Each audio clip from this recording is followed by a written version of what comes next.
بسم الله الرحمن الرحيم.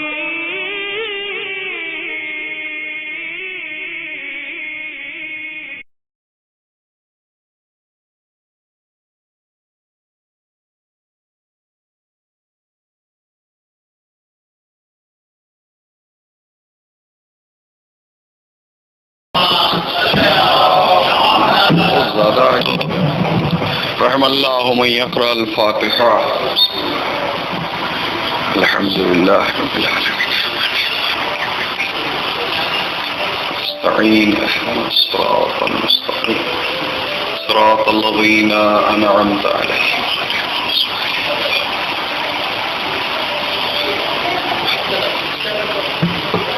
أعوذ بالله السميع العليم من الشيطان اللعين الرجيم.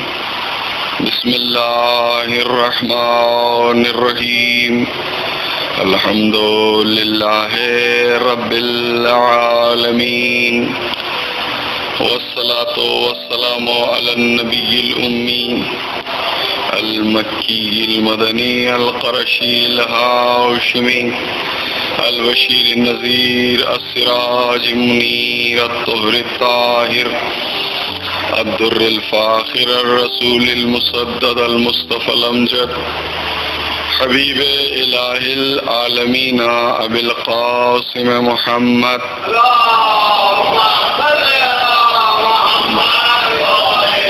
وعلى أهل بيته الطيبين الطاهرين المعصومين، واللعنة الدائمة على أعدائهم أجمعين. أما بعد، فقد قال الله تبارك وتعالى في كتابه المجيد وفرقانه الحميد وقوله الحق: بسم الله الرحمن الرحيم. وكل شيء أحصيناه في إمام مبين. صلوات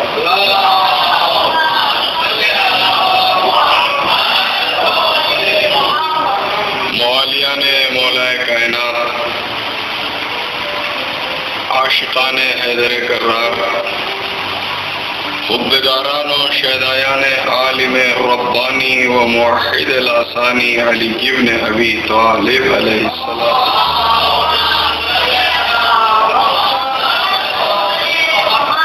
و فرش نشین عرش مقام عزاداران و سوگواران سرکار سید الشہداء و شہداء کربلا و اسیران کربلا علیہم السلام.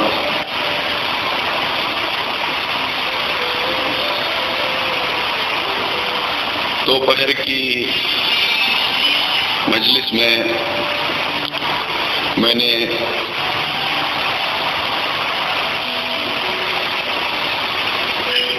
جناب مختار ابو عبیدہ ثقفی کا ذکر کیا تھا.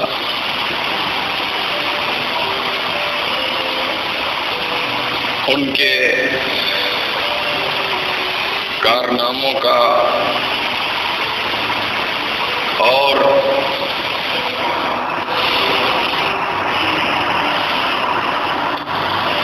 میں نے یہ عرض کیا تھا کہ جناب مختار نے جو قاتلان امام حسین کا بدلہ لیا تھا،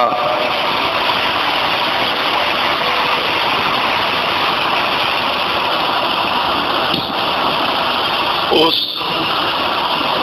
عظیم کارنامے کے پیچھے دعائے امام سید سجاد تھی.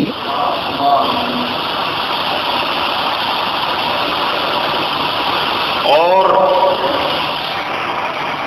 جہاد کے لیے گھوڑے کی اور تیز دھار تلوار کی ضرورت ہوتی ہے. مختار جیسے مجاہد کو چوتھے امام نے سواری کے لیے گھوڑا عنایت فرمایا اور مولا علی علیہ السلام نے اپنی تلواروں میں سے ایک تلوار عنایت کی، جس کے نتیجے میں جناب مختار کامیاب اور کامران رہے۔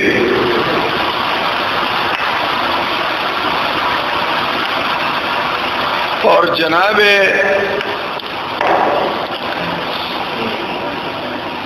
مختار کے والدین کا عقد بھی بشارت سے ہوا۔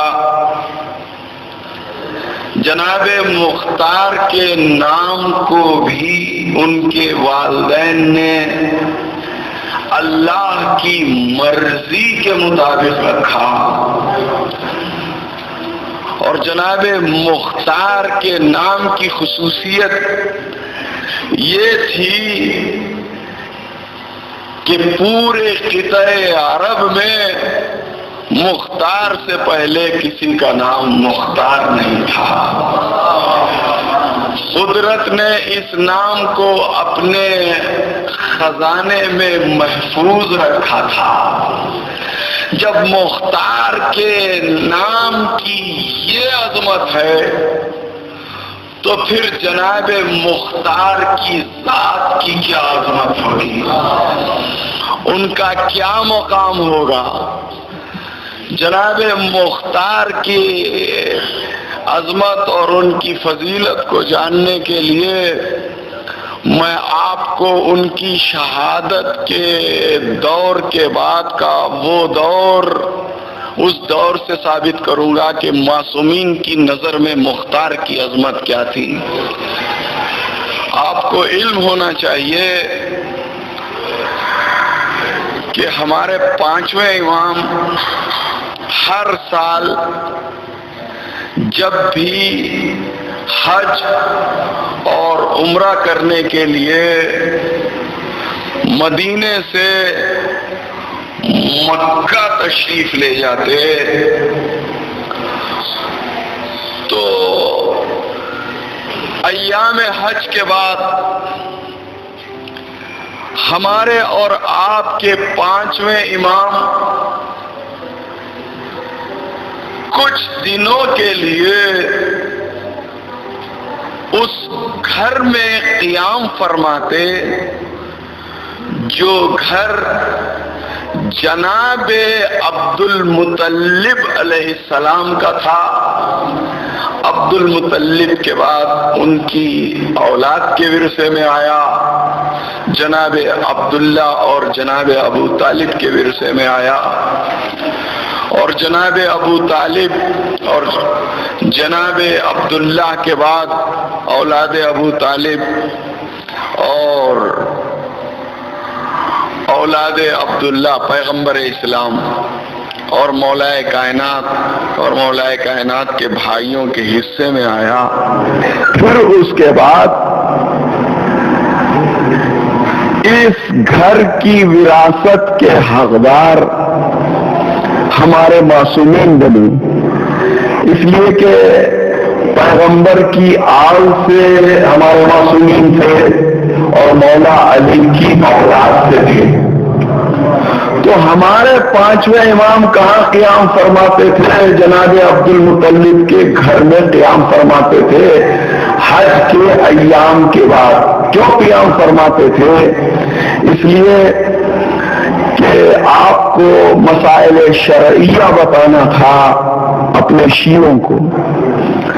دور دراز سے جو شیعہ حج کے لیے تشریف لاتے تھے وہ سب کے سب امام کی خدمت میں حاضر ہوتے تھے۔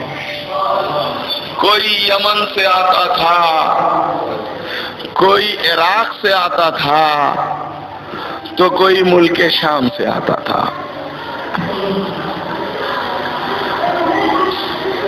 امام 5ویں امام آپ گھر میں تشریف فرما ہے کہ بہت ہی ضعیف العمر مسن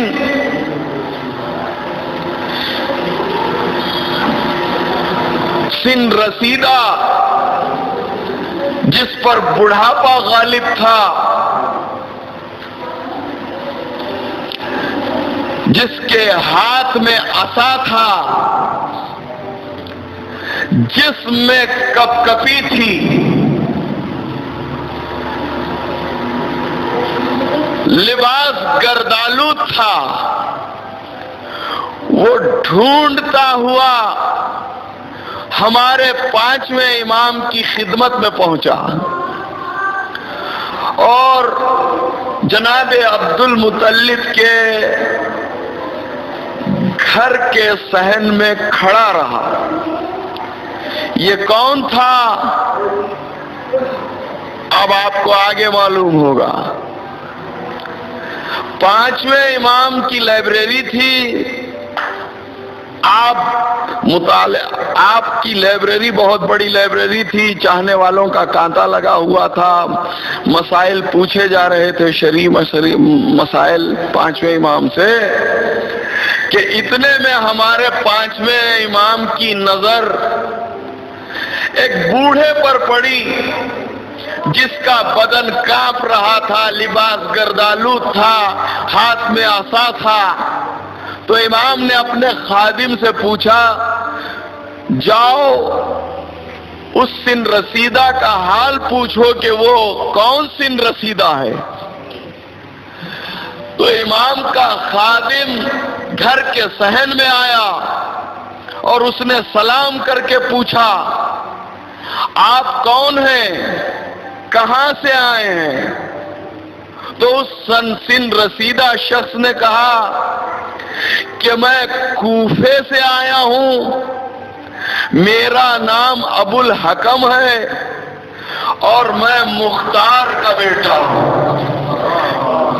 میں ایک منزل پر لے آ رہا ہوں۔ آپ دربان نے فوراً جا کر اطلاع دی۔ پانچویں امام نے کہا، جلدی بلاؤ فرزند مختار کو۔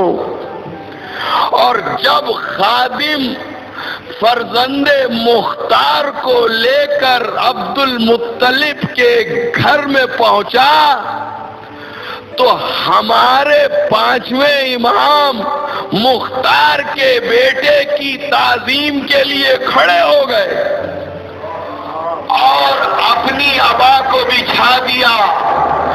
امام محمد باقر کی نگاہ میں مختار کے بیٹے کی یہ عظمت ہے تو پھر جناب مختار کی کتنی عظمت ہوگی؟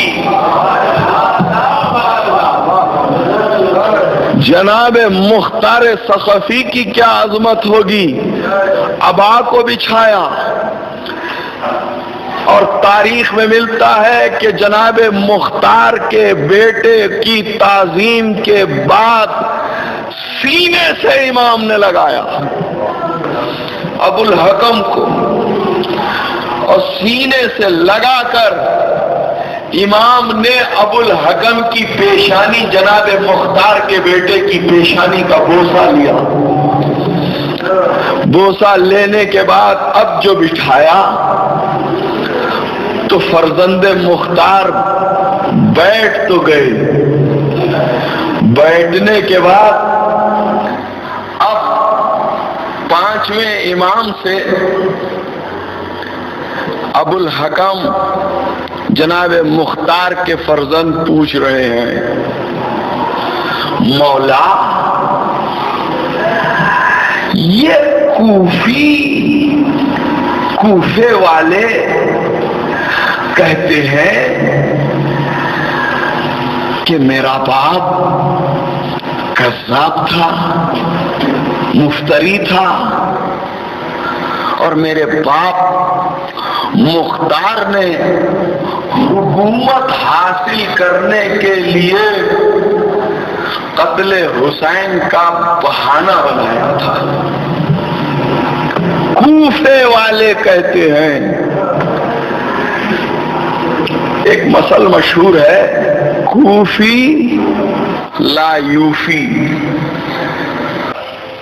نہیں ہوتا، یہاں جتنے ہیں لیکن وہی امام زمانہ اپنی حکومت کا قیام کریں گے، اسی کو کنگڈم بنائیں گے، اسی کو دارالسلطنت بنائیں گے، کوفے ہی کو۔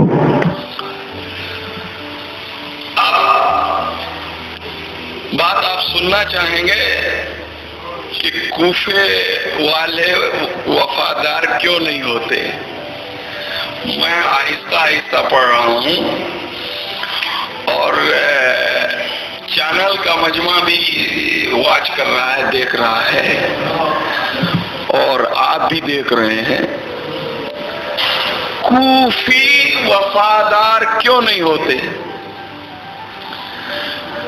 پہلے شہر کوفہ کی حقیقت کو سنیے کہ کوفے کو کس نے سلیکان سٹی بنایا تھا،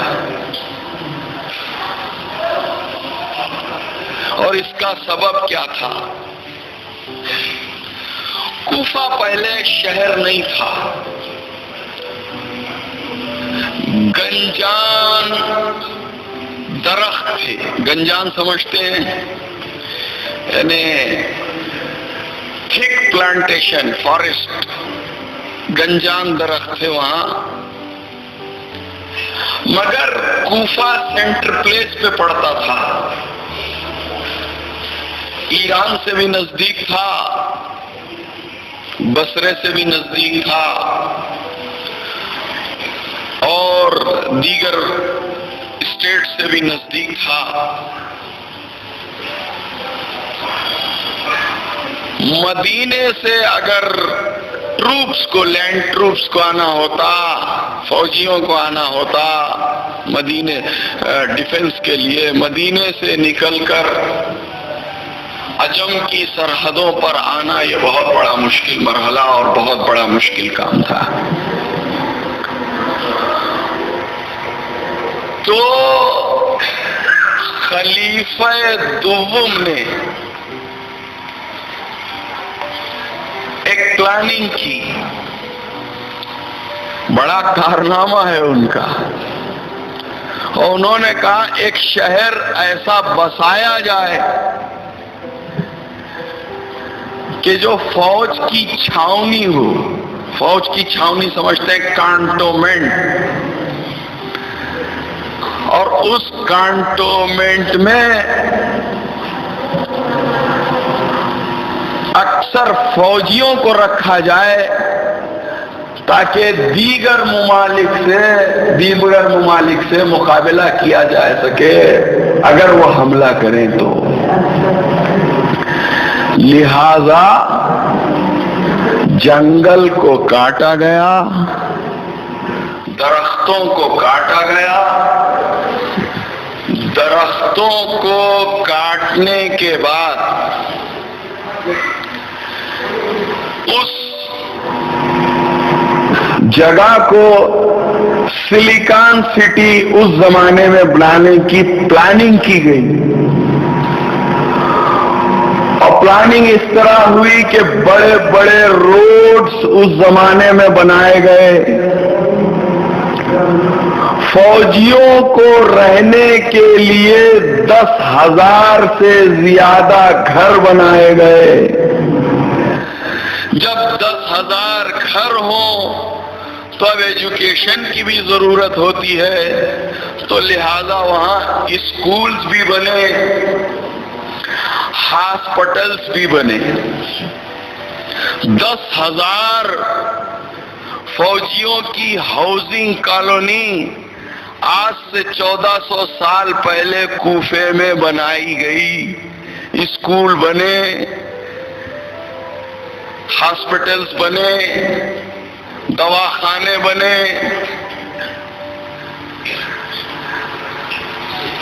اب مدینے سے کوفہ دور تھا،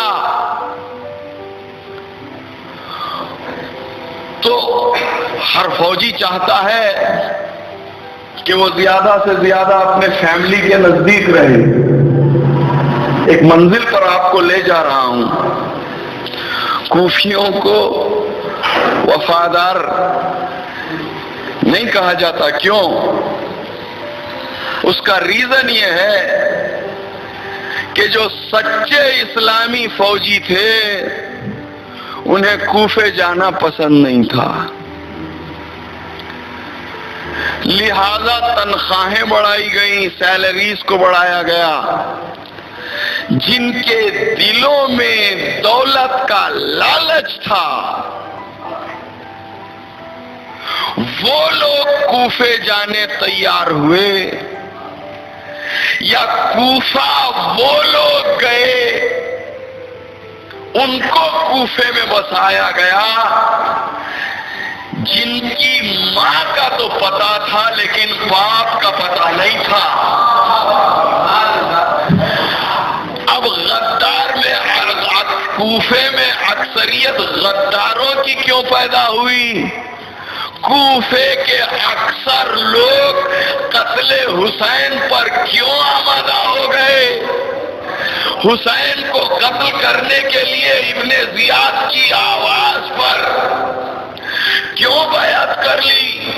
اس کا سب سے بڑا ریزن یہ تھا کہ جو کوفے میں فوجی تھے ان کا کوئی حسب نسب نہیں تھا، جن کا حسب نسب نہ ہو وہی قتل امام کے لیے آمادہ ہوتا ہے، اور جن کا حسب نسب نہ ہو وہی بے وفائی کرتا ہے۔ لیکن اتنی بڑی کالونی جو خلیفہ دوم نے بنائی، ارے یہ بجٹ آیا کہاں سے؟ ذرا غور کریں آپ، ایک منزل پر لے جا رہا ہوں، 10,000 گھروں کی کالونی کوئی معمولی بات نہیں ہے۔ آج سے 1400 سال پہلے کنسٹرکشن کے لیے کتنا بجٹ چاہیے، کتنا فائنانس چاہیے، کتنا مال چاہیے؟ یہاں سیکریٹری مہدی چچا جانتے ہیں، سیکریٹریٹ میں رہ چکے ہیں، کتنا فنڈ چاہیے؟ یہ فنڈ آیا کہاں سے؟ توجہ، کوفہ جو شہر بنایا خلیفہ دوم نے، ٹھیک ہے اچھا کام کیا، مگر جو بجٹ تھا کیا اپنے جیب سے خرچ کیا؟ اپنے باپ دادا کی زمینیں بیچ کر بنایا؟ لیکن بڑا چرچا ہے، ارے خلیفہ دوم نے کوفہ بسایا ٹھیک، لیکن یہ تو بتاؤ جس کوفے میں 10,000 ہاؤسز بنائے گئے وہ بجٹ آیا کہاں سے؟ سب تاریخ داں نے لکھا وہ بجٹ آیا تھا باغ فدق سے۔ کوفہ شہر بنا باغ فدق کے فائنانس سے، فاطمہ زہرا کے مال سے بسایا، بغیر اجازت کے بنایا۔ گویا کیا کام کیا؟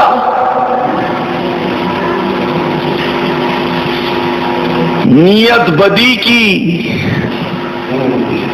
اور عمل نیک۔ یہ تو ایسے ہی ہو گیا کہ چھٹے امام کے پاس ایک شخص آیا، اس نے کہا کہ مولا میں نے آج بڑا نیک کام کیا ہے، بڑا نیک کام کیا ہے۔ چھٹے امام نے فرمایا تو نے کیا نیک کام کیا؟ اس نے کہا کہ ایک امیر سے میں نے 4 درہم چرائے اور ایک غریب کو دے دیے۔ دیکھا مال کسی کا، اب کنڑا میں وہ محاورہ کہتا لیکن کہوں گا نہیں، یار دو ڈڈو۔ دیکھیے سمجھانے کے لیے کہا جا سکتا ہے، جب آپ دوسرے پرووربس انگلش کے پرووربس استعمال کر سکتے ہیں تو یہ بھی پروورب استعمال کر سکتے ہیں۔ کیا کیا؟ 4 درہم چرائے، 4 ہی درہم دے دیے۔ مولا کتنا بڑا کام کیا، کتنی اچھی نیکی کی۔ امام نے فرمایا گناہ 10 کیے، نیکی 1 کی۔ اپنے مال سے دیا ہوتا تو ایک کے بجائے 10 ملتا، اس کا اجر ملتا۔ یہی حال خلیفہ دوم کا تھا، مال شہزادی کا اور نام کر رہے ہیں اپنا۔ تو یہ کوفہ بسایا گیا شہزادی کے مال سے، اسی لیے جب پردہ غیب سے آئے گا تو اس کا قبضہ فدق پر بھی ہوگا، کوفے پر بھی ہوگا، حقدار کو حق ملے گا۔ تو عزیزان محترم، جناب مختار کا بیٹا، موضوع سے نہیں ہٹوں گا اور زیادہ وقت بھی نہیں لوں گا اور کم وقت بھی نہیں لوں گا۔ ایسا نہیں ہے کہ مجمع کم ہے تو میں کم پڑھ کے چلا جاؤں، لیکن میری نگاہیں 18,000 عوالم کی شہزادی کو دیکھ رہی ہیں، جو 1,60,00,000 کائناتوں کی شہزادی ہے۔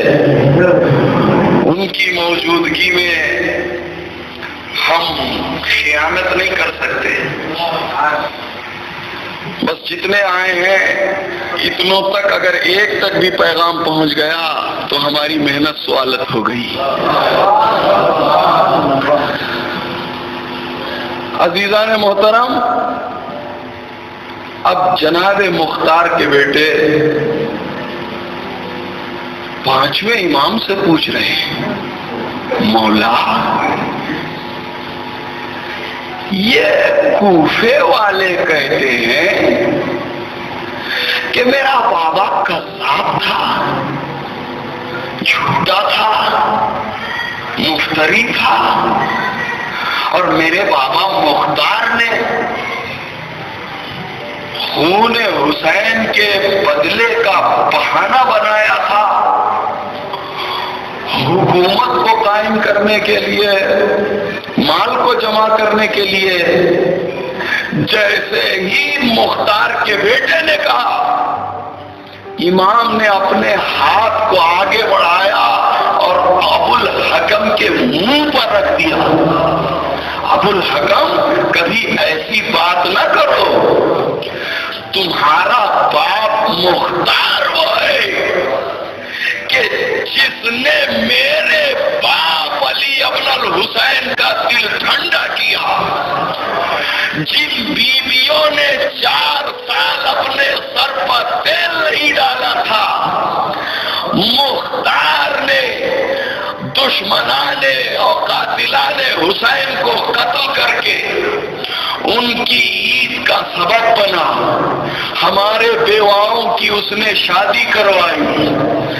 اور اے ابو الحکم، تیرے ہی تو باپ نے ایسی کنیز بھیجی کہ جس سے میرا بھائی زید اس دنیا میں آیا۔ تمہارے باپ کے کارناموں سے ہم بھی خوش ہیں۔ اب جملہ دے رہا ہوں، خطابت کا جملہ دے نہیں، ہم بھی خوش ہیں اور ہمارا آنے والا مہدی بھی خوش ہے، مہدی بھی خوش ہے۔ اور شیخ مفید علیہ الرحمہ نے جو خط خواب میں امام زمانہ کے پایا، خواب میں امام زمانہ سے پایا کہ امام نے شیخ مفید کو خط لکھا، اس میں مختار کے حوالے سے لکھا کہ سلام ہو مختار پر کہ جس نے میرے جد حسین کے قاتلوں سے بدلہ لیا۔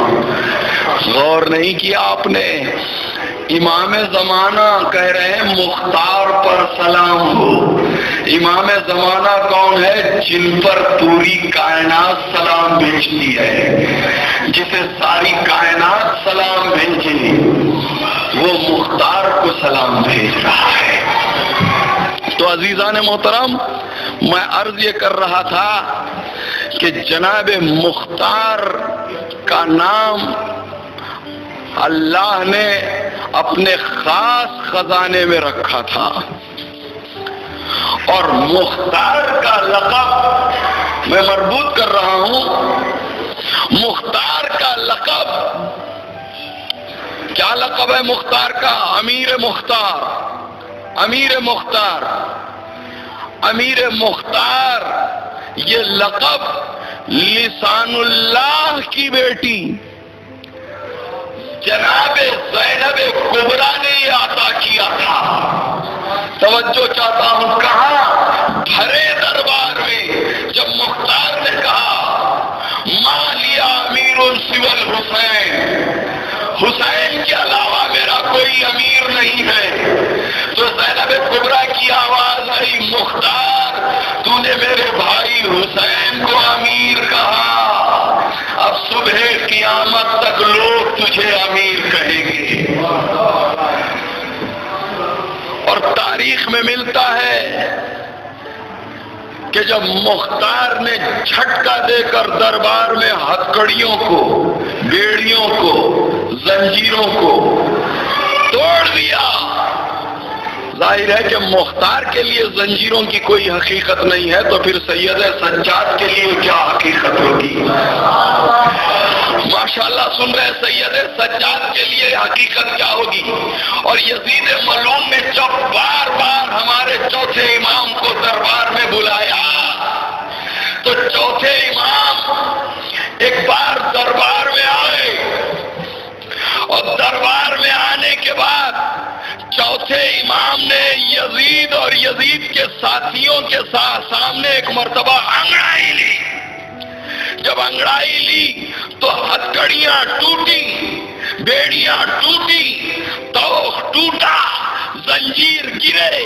جب ہتھکڑیاں ٹوٹی، بیڑیاں ٹوٹی، زنجیریں گری، تو چوتھے امام نے یزید سے مخاطب ہو کر کہا، کیسے ایسے سنیں گے دیکھتا ہوں، اے یزید یاد رکھ ہم تیری حکومت کے پابند نہیں ہیں، ہم اللہ کی مشیت کے پابند ہیں. ہم کو مجبور نہ سمجھ، ہم صابر ضرور ہے مگر مجبور نہیں ہے. شاعر نے یہاں 4 مصرے کہے، بستر جو مخملی تھا اسے خار کر دیا، جینا فرعون وقت کا دشوار کر دیا، نیند اس لئیم کی باندھ کے زنجیر پا کے ساتھ سجاد نے یزید کو بیمار کر دیا.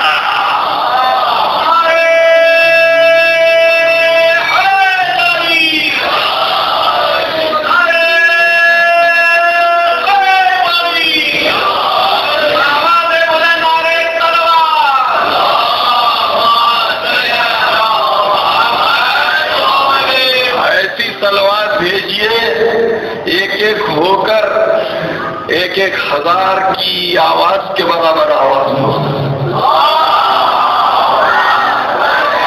ماشاءاللہ.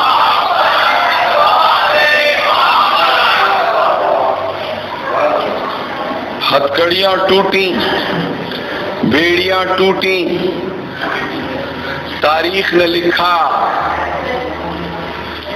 مختار چاہتے تھے کہ ابن زیاد پر حملہ کریں، آگے بڑھے.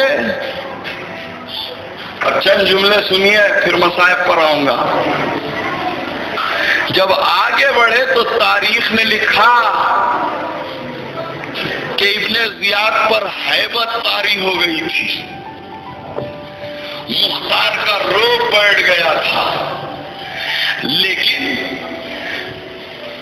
خجالت اور شرمندگی کو دور کرنے کے لیے ابن زیاد کہنے لگا مختار تم ہماری پارٹی میں کیوں نہیں آ جاتے،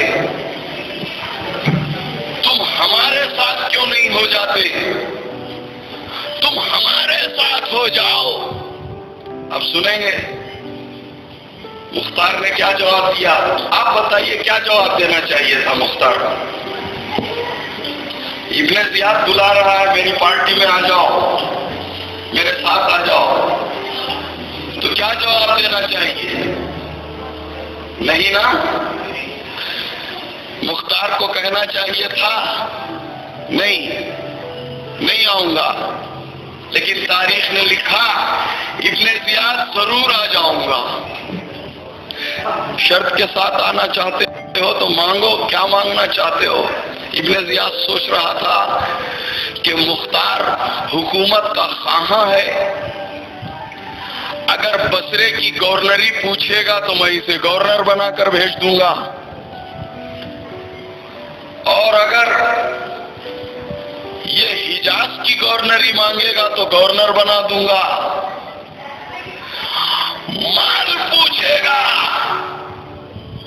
تو درہم و دینار کے انبار لگا دوں گا.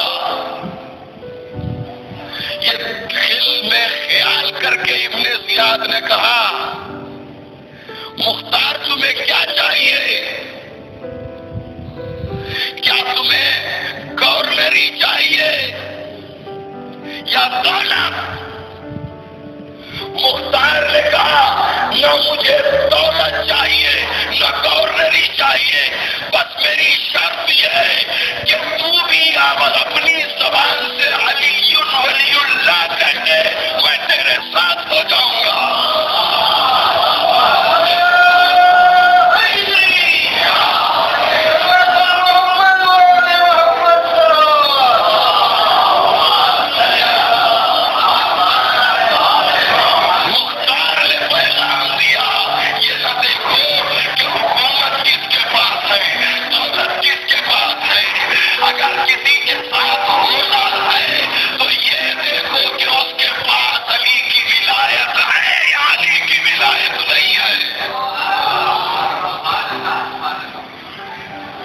علی کی ولایت،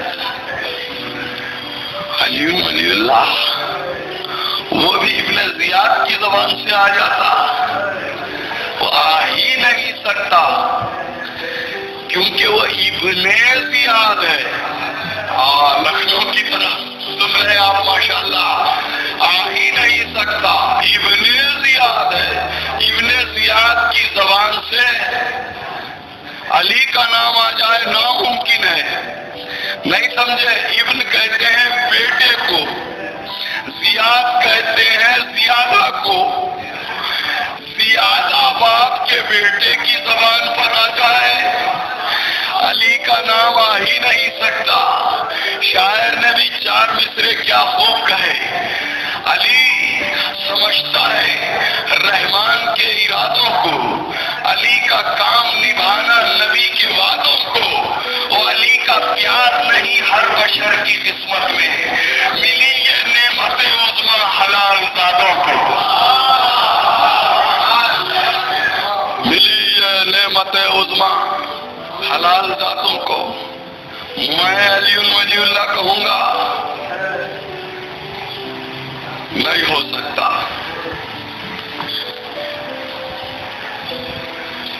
پھر ابن زیاد نے کہا مختار اگر تو ہمارے ساتھ نہ آئے تو میں تجھے قتل کر دوں گا. اور چھڑی ماری. مختار کے ہونٹ زخمی ہوئے. جب کسی کے ہونٹ زخمی ہو جاتے ہیں، خون بہتا ہے تو وہ روتا ہے، گڑتا ہے. مختار مسکرایا، قہقہا مارنے لگا. چھڑی مار کر ابن زیاد نے کہا مختار میں تجھے قتل کر دوں گا. تو مختار ہنسنے لگا.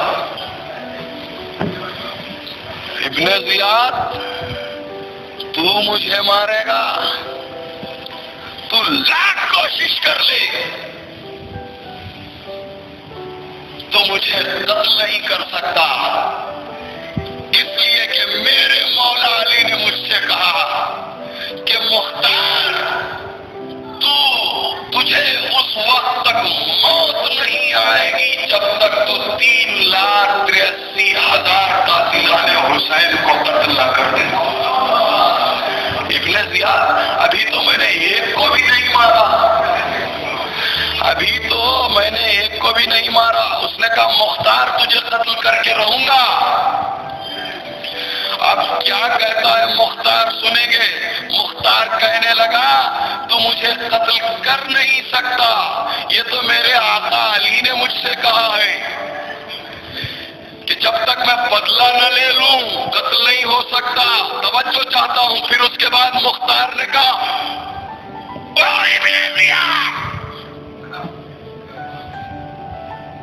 بھائی خطابت میں اتار چڑھاؤ نہ ہو، خطابت بھی نہیں ہے، نہ پیغام پہنچایا جا سکتا ہے، اور پیغام پہنچانے کے لیے یہ خطابت کے ٹیکٹکس ہیں۔ مختار نے جلالت سے کیا کہا؟ اور ابن زیاد سن، عورت مرد ہو سکتی ہے، مرد عورت ہو سکتا ہے، زمین آسمان ہو سکتا ہے، آسمان زمین ہو سکتی ہے، برف آگ ہو سکتا ہے، آگ پانی ہو سکتا ہے، سورج مغرب سے مشرق کی طرف آ سکتا ہے، جبلت فطرت ہو سکتی ہے، فطرت جبلت ہو سکتی ہے، شے لا شے ہو سکتی ہے، لا شے شے ہو سکتی ہے، مگر میرے مولا علی کا قول جھوٹا نہیں ہو سکتا۔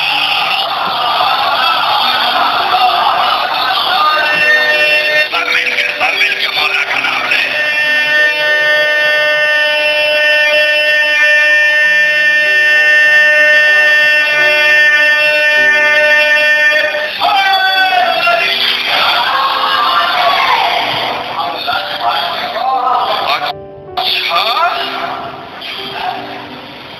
میرے اتنے سپاہی کھڑے ہیں، آج تجھے دکھا کے رہوں گا، مار کے رہوں گا مختار۔ نہیں مان سکتا۔ مسکرا کے مختار کہہ رہا ہے جو ایمان اور ایقان کی منزل پر ہوتا ہے وہ کبھی گھبراتا نہیں، اس لیے علی والے گھبراتے نہیں، ڈرتے نہیں، ایقان کی منزل پر ہیں۔ اچھا ابھی تجھے قتل کرتا ہوں، جلاد کو بلاؤ، مختار کو قتل کریں۔ دو جلاد ابن زیاد کے دوڑتے ہوئے آئے، کہ انہیں قتل کرو، کہ امیر ہتھیار نہیں ہے، ہتھیار نہیں ہے تو پھر جلدی جاؤ اسلحہ خانے سے ہتھیار لاؤ۔ دونوں بھاگے، دونوں جلاد بھاگے، دوڑتے ہوئے آئے، پھر خالی ہاتھ۔ ابن زیاد نے پوچھا اسلحہ نہیں لائے؟ کہا حضور وہ چابی گم ہو گئی۔ مختار مسکرا کر بولا ابن زیاد جب تک 3,83,000 کو قتل نہ کر دوں اس وقت تک میں مر نہیں سکتا۔ اب پھر داعش میں آیا ابن زیاد، اس نے اپنے دربان سے کہا دربان جا مختار کا کام تمام کر دے، دربان انعام پانا ہے ابن زیاد سے۔ دوڑتا ہوا چلا، پیر مخمل کے فرش سے الجھا، زمین پر گرا، تلوار نیچے، دربان اوپر۔ اب جو دربان مرا تو مختار نے کہا ابن زیاد تجھ سے نہیں کہہ سکتا، کہہ نہیں رہا تھا کہ جب تک 3,83,000 کو قتل نہیں کروں گا مجھے موت نہیں آئے گی۔ اب جب دربان بھی مر گیا تو اس نے ایک دوسرے سپاہی سے کہا جا مختار کا کام تمام کر دے۔ وہ دوڑتا ہوا آیا تو راستے ہی میں نیند غالب آ گئی، ایسی نیند آئی کہ تلوار کو نیچے پیٹ کے رکھ کر اب جو سو گیا تو تلوار پیٹ کے پار ہو گئی۔ پھر مختار مسکرایا. میں نے نہیں کہا تھا جب تک 3,83,000 کو قتل نہ کر دوں. کیا سن رہے ہیں آپ؟ پھر طائف میں آیا، پھر دوسرے سپاہی کو بھیجا. وہ سپاہی دوڑتا ہوا مختار کو قتل کرنے کے لیے آیا تو ایک زہریلا بچھو فرش سے نکلا. اس نے اس سپاہی کو کاٹ لیا. اب جب سپاہی کو کاٹا تو وہ سپاہی وہی تڑپ کے مرنے لگا تو مختار نے مسکرا کے کہا ابن زیاد میں نے نہیں کہا جب تک 3,83,000 کو قتل نہیں کروں گا اس وقت تک موت نہیں آئے گی. اب آنکھوں میں آنکھیں ڈال کر مختار کہہ رہا ہے، اب چاہے جیسے سنے میں آخری منزل پر آ گیا. مختار کہہ رہا ہے کتنوں کو منوائے گا تو خود آ جا. کیا سن رہے ہیں؟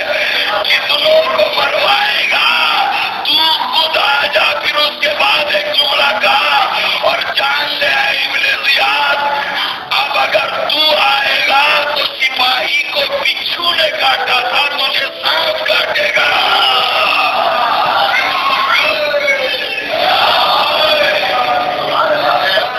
تجھے سانپ کاٹے گا. ابن زیاد خوف زدہ ہوا. ارے یہ کیسا چاہنے والا ہے علی کا. کہا کیا کریں؟ کہا بھائی لے جاؤ مختار کو مگر اب اس کے ڈائٹ کو کنٹرول کرو. بڑا طاقتور ہو گیا ہے. پہلے صرف سوکھی روٹی اور پانی دیا جاتا تھا لیکن جناب مختار نے جب زنجیروں کو توڑا تو اب ابن زیاد نے جناب مختار کی غذا میں جو ان کو کھانا دیا جاتا تھا تبدیلی کر دی. کیسے ڈائٹ کنٹرول کرو. کیا اب صرف اور صرف انہیں وہ تیل دیا جائے پینے کے لیے جو خارش زدہ اونٹوں کے لیے استعمال کیا جاتا تھا. کتنی مصیبتیں جناب مختار نے برداشت کی ہیں. کبھی غور کیا؟ اور غذا کو اتنا کم کر دیا گیا تھا کہ جناب مختار کے جسم میں گوشت نظر نہیں آ رہا تھا، صرف ہڈیاں اور رگیں نظر آ رہی تھی. مگر مختار کو اپنے جسم کی اذیت کا احساس نہیں تھا. احساس تھا تو صرف اپنے آقا حسین کی شہادت. عزادارو بڑا حساس تھا مختار، اور مختار نہ ہوتا تو واقعہ کربلا کسی حد تک صحیح طریقے سے ہم تک نہ پہنچتا.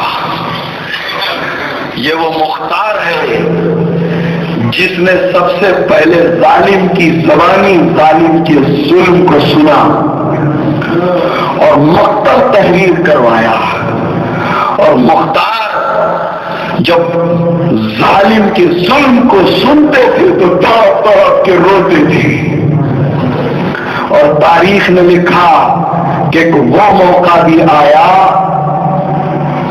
کہ منہال مختار کے دربار میں بیٹھے تھے تو مختار نے منہال سے ایک مرتبہ پوچھا، منہال یہ بتاؤ کہ چوتھے امام کا کیا حال ہے؟ منہال نے کہا صبح و شام گریا. صبح ہوتی ہے تو بابا پر روتے ہیں، شام ہوتی ہے تو بابا پر روتے ہیں، گریا کرتے ہیں. لیکن جب میں مدینے پہنچا تو چوتھے امام نے مجھ سے پوچھا مختار تو قاتل میرے باپ کے قاتلوں کے خون کا بدلہ لے رہا، میرے باپ کے خون کا بدلہ لے رہا ہے، قاتلوں کو قتل کر رہا ہے، مگر منہال کیا ابھی تک ہرملا گرفتار نہیں ہوا۔ بس یہ سننا تھا کہ محتاط رونے لگے، کہنے لگے میرے امام نے اپنے بابا کے قاتل کا نام نہیں لیا، آخر کیا سبب ہے کہ چوتھے امام نے ہرملا کا نام لیا؟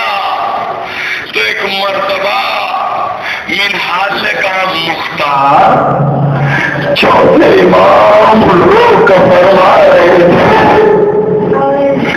کہ ہرملا ملعون نے جو 6 مہینے کے بچے کے گلے پر تیر مارا ہے، وہ تیر اس نے علی افضل کے گلے پہ نہیں مارا بلکہ سیدانیوں کے کلیجوں کو چھیدا۔ عزادارو، یہ منہال اور مختار میں گفتگو ہو رہی تھی کہ اتنے میں ہرملا کو گرفتار کر کے عبداللہ کامل ناظم امور کوفہ لے کر آئے۔ مختار نے ہرملا کو دیکھا تو تکبیر بلند کی کہ آج دل کی مراد برائی، آج پوچھتا ہوں کہ ہرملا نے کربلا میں کیا ظلم کیے، سنیں گے آزاداؤ تو جائے گا دل۔ مختار نے ہرملا کو آگے بلایا اور کہا ہرملا بتا تو نے کربلا میں کیا ظلم کیے؟ اس نے کہا امیر میرے ترکش میں وہ 7 تیر تھے جو انسانوں کے لیے نہیں جانوروں کے لیے استعمال کیے جاتے تھے۔ امیر میں نے 7 تیر رہا کیے، 4 تیر خطا کر گئے، 3 تیر نشانے پر بیٹھے۔ ایک مرتبہ مختار نے ہرملا سے پوچھا تو نے یہ 3 تیر کس پر رہا کیے؟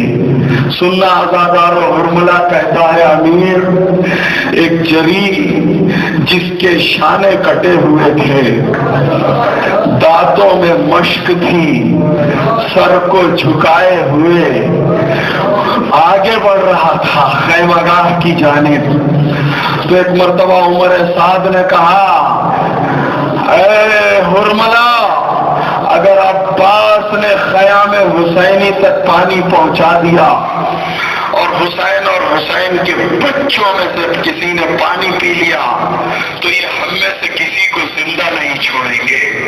ہرملا جلدی مشقے سکینہ کا نشانہ بنا، میں آگے بڑھا، امیر اب جو میں نے تیر رہا کیا وہ تیر مشق سکینہ کو چھیدتا ہوا عباس کے سینے میں گڑ گیا، پانی کے ساتھ ساتھ عباس کے سینے کا خون بہنے لگا، عباس نے گھوڑا موڑ لیا۔ یہ پہلا تیر کا دوسرا تیر رو لیجئے آخری ایام ہے اور معذرت کر لیجئے بی بی زہرا سے کہ ایک شہزادی ہم نے گریہ ضرور کیا، ماتم ضرور کیا، لیکن ایک شہزادی جو ماتم کا حق تھا اس حق کو ہم ادا نہ کر سکے، نہ حق کے ماتم ادا ہو سکا، نہ حق کے گریہ ادا ہو سکا۔ اے بی بی زہرا، اگر ہم عزاداروں سے عزاداری میں کوئی قصور ہو گیا ہے تو ہمیں معاف کر دیجئے۔ اے عزاداروں، اب مختار پوچھ رہے ہیں ہرملا تو نے دوسرا تیر کس پر رہا کیا؟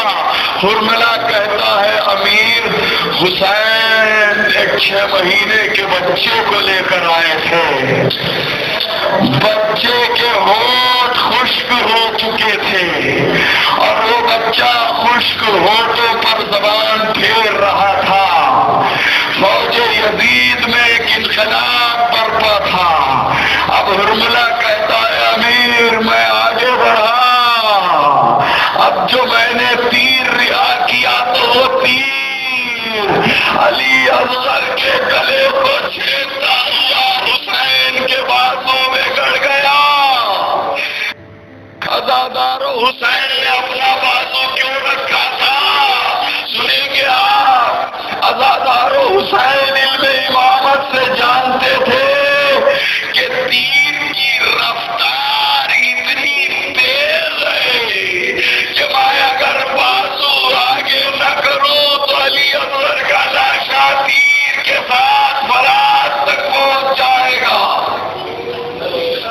جزاک اللہ.